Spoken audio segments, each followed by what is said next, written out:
बांग्लादेश में हिंदुओं पर हो रहे हमलों के बीच ट्वीट जब किया या उनको बधाई जब दी तो हिंदुओं की वहां पर सुरक्षा की कोई बातचीत नहीं की, ना ही उसका उल्लेख किया, ना ही अल्पसंख्यकों की सुरक्षा की बात की।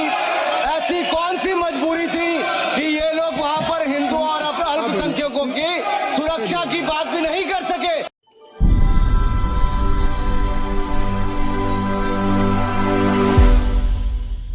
हिंदुस्तान में विपक्ष के नेताओं का ठंडा रुख सबको चौंका रहा है।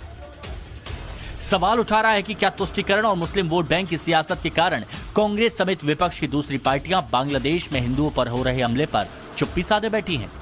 फिलिस्तीन में हमास के आतंकियों को निशाना बनाने के लिए हो रहे इजरायली हमले पर छाती पीटने वाले और मानवाधिकार का हल्ला मचाने वाले विपक्षी नेताओं को बांग्लादेश में हिंदुओं पर हमला क्यों नहीं दिख रहा?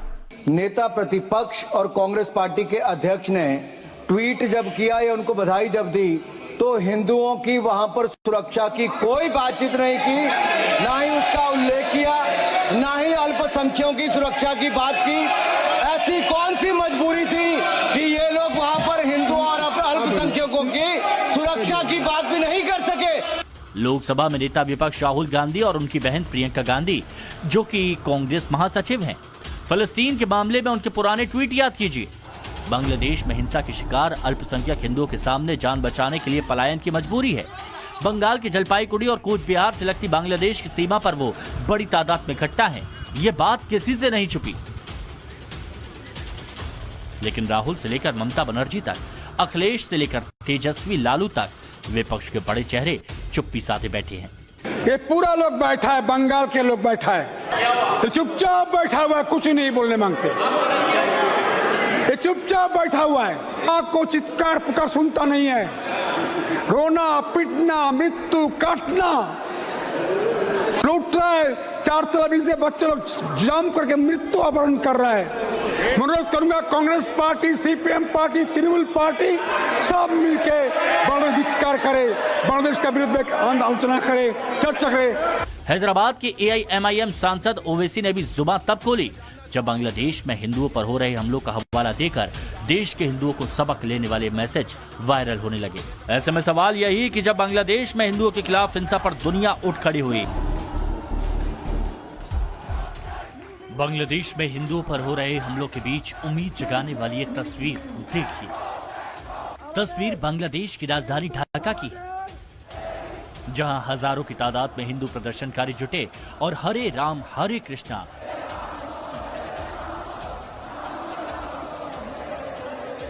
और मां दुर्गा और शिव के मंत्रों का जोर जोर से पाठ कर ऐलान कर दिया।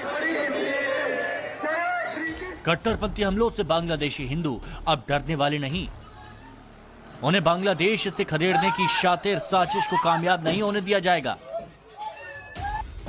हिंदू प्रदर्शनकारियों ने दो टूक कह दिया, हम पर जुल्म ढाने वाले जान लें, हम मर जाएंगे लेकिन बांग्लादेश नहीं छोड़ेंगे।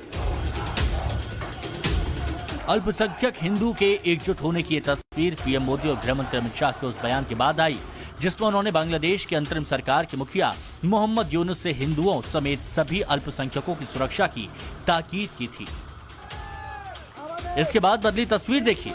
सड़कों पर उतरे बांग्लादेश के हिंदू अल्पसंख्यकों ने सरकार से अपनी सुरक्षा, सरकार में हिस्सेदारी, बांग्लादेश में भागीदारी को लेकर 8 मांगे रखी। जाहिर है इन तस्वीर पर बांग्लादेश की कट्टरपंथी जमात की बौखलाहट बड़ी हुई, लेकिन उनकी करतूतों के खिलाफ अमेरिका में भी आवाज बुलंद हो चुकी है। न्यूयॉर्क में UN हेडक्वार्टर के बाहर प्रदर्शन की तस्वीरें देखिए। बांग्लादेश में अल्पसंख्यक हिंदुओं पर कट्टरपंथी हमले रोकने की मांग अमेरिका के सांसद भी उठा रहे हैं, लेकिन हिंदुस्तान में विपक्ष के नेताओं का ठंडा रुख सबको चौंका रहा है। सवाल उठा रहा है कि क्या तुष्टीकरण और मुस्लिम वोट बैंक की सियासत के कारण कांग्रेस समेत विपक्ष की दूसरी पार्टियां बांग्लादेश में हिंदुओं पर हो रहे हमले पर चुप्पी साधे बैठी हैं। फिलिस्तीन में हमास के आतंकियों को निशाना बनाने के लिए हो रहे इजरायली हमले पर छाती पीटने वाले और मानवाधिकार का हल्ला मचाने वाले विपक्षी नेताओं को बांग्लादेश में हिंदुओं पर हमला क्यों नहीं दिख रहा?